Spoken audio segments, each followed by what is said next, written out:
తనకు తెలియని జపములు జరిపినదా మురళీ సఖీ వెనుకటి బ్రతుకున చేసిన పుణ్యమిదా తనువును నిలువున తొలిచిన గాయములే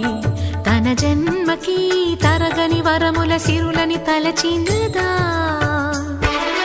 కృష్ణాని